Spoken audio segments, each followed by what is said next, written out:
Finding the concentration of unknown solution using colorimetry. Determination of percentage of copper present in brass using colorimetry.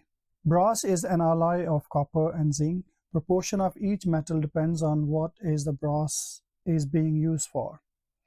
A group of students use colorimetry to determine the percentage of copper present in sample of a brass. The students' description of their method along with their result is shown below. So first they done a calibration graph, constructing a calibration graph. So method is given a variety of standard copper nitrate solutions were made from an initial standard solution of concentration 0.400 mole per dm cube through serial dilutions. Number 2, an orange filter was placed in the colorimeter. Number 3, a cuvette was rinsed and 3/4 filled with deionized water. The outside of the cuvette was wiped dry with a paper tissue and placed in a colorimeter. The absorbance of reading was being adjusted until it read 0. 4. Deionized water was discarded and the cuvette 3/4 filled with the first solution of known concentration 0.025 mole per dm cube. The absorbance was measured and recorded in the results table. Number 5.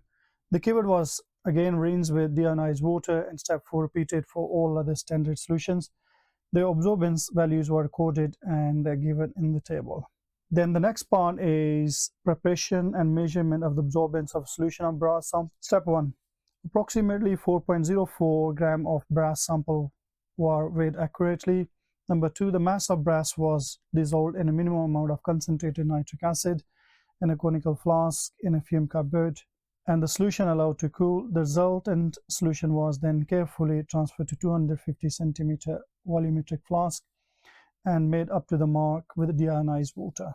Number 3, using a teat pipette, the cuvette used for constructing the calibration graph was rinsed with the brass solution, 3/4 filled, and its absorbance measured. This was compared with the standard solution to determine the copper concentration. So student first constructed a calibration curve and then using solution of brass to find out its concentration. The results table shows concentration of copper nitrate solutions and absorbance, and then this part shows us the absorbance of brass solution. A. Suggest how the students accurately made up solution of 0.300 mole per dm cube copper to nitrate from their standard 0.400 mole per dm cube solution. Name the apparatus involved. So let's work out what volume of 0.400 mole we need to start with. So we can have C1 V1 is equal to C2 V2. So V1 will be equal to C2 is the one we want to prepare, 0.300, and volume, let's suppose we want to make 10 centimeter cube, and C1 is 0.400. If I solve this, that will give me 7.5 centimeter cube. If we start with 7.5 centimeter cube of 0.400 mole per dm cube solution and make it up to 10 centimeter cube, a new solution will have a concentration of 0.300 mole per dm cube. Take 7.5 centimeter cube solution of 0.400 mole per dm cube using pipette. Transfer 7.5 centimeter cube to 10 centimeter cube volumetric flask.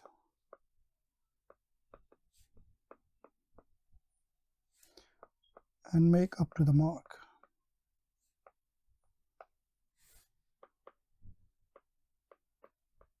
By adding water.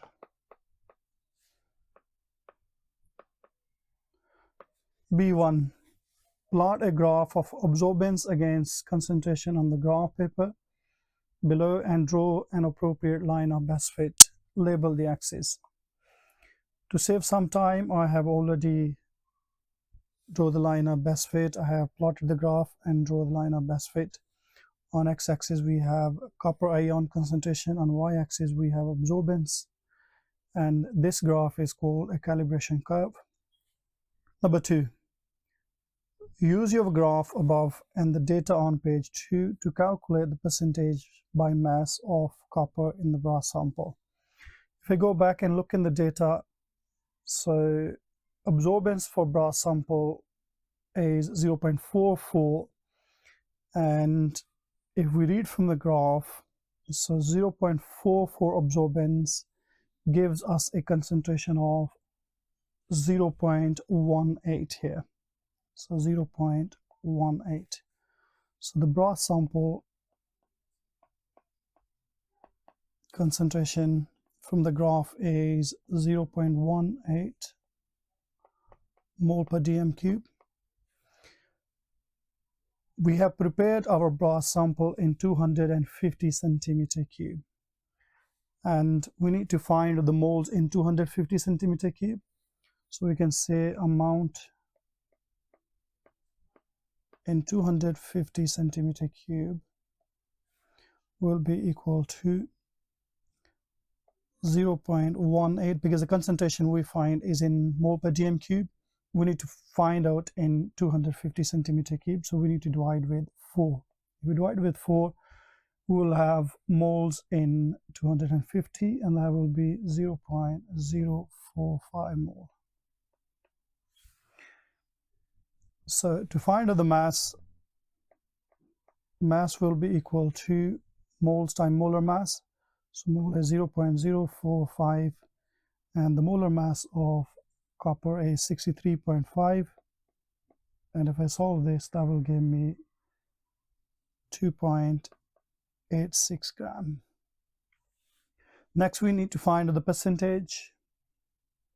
So the percentage will be equal to, so percentage mass will be equal to, so the mass we find out 2.86 divided by the mass we dissolved, that was 4.04 times by 100, and if we solve this, that will give me 70.7, or I can write down 71%. I can write here 71%. Number 3, explain why an orange filter is placed into the colorimeter before taking the readings. So it's a complementary color. Complementary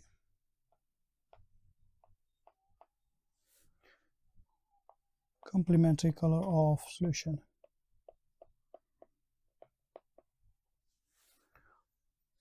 And this will give us the maximum absorbance. This will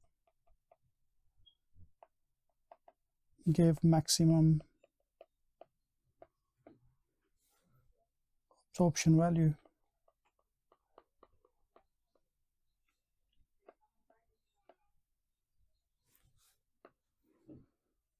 C. A copper-2 ion is said to form octahedral complex with the water ligand. Explain the term ligand. So ligand can be a molecule or ion that can form a coordinate covalent bond with a central metal ion. So we can write down molecule or ion with coordinate covalent bond to the central metal ion.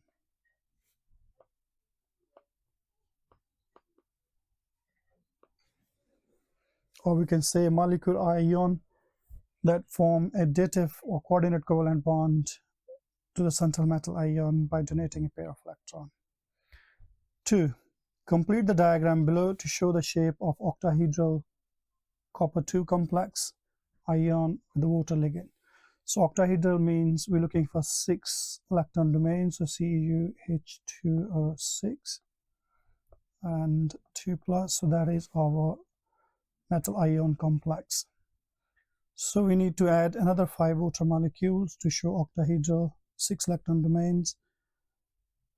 So that is 5th one, lone pair, and an arrow from lone pair to the central metal ion, and we need to show wedge and hash.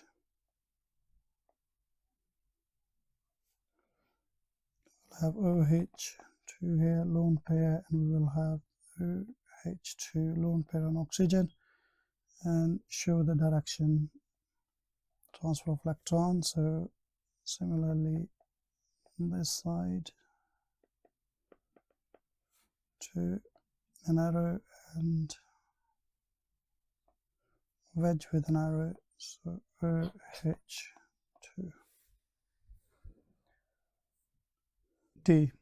D block elements form a variety of differently colored complex ions. Explain in terms of electronic structure why these complex ions are colored and why different complexes of the same cations have a different colors. So we can write down D subshell or D energy level. So D energy level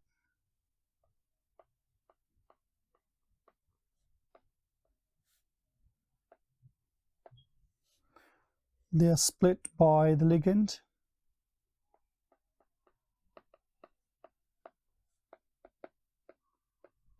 So when ligand approach D subshell or D energy level, so they split into 3 and 2. So 3 will have a lower energy, 2 will have higher energy. So it will be like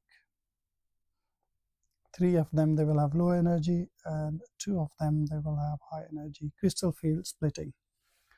So writing that will give us 1 mark. Second point, we can write down light absorbed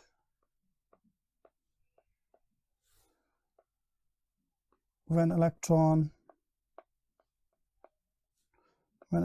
excited, or when electron move from lower 3D to higher 3D with energy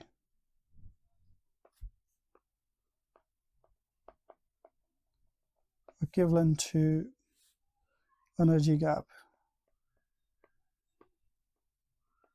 So this energy gap here is called delta E. Next point, we can say color results from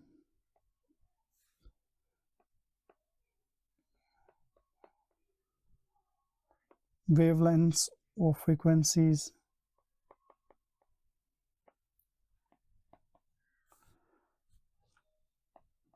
not absorbed or transmitted. Not absorbed.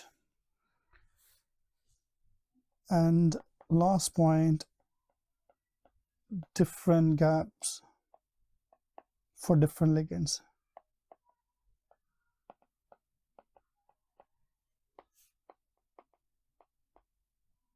Or different ligands cause different splitting.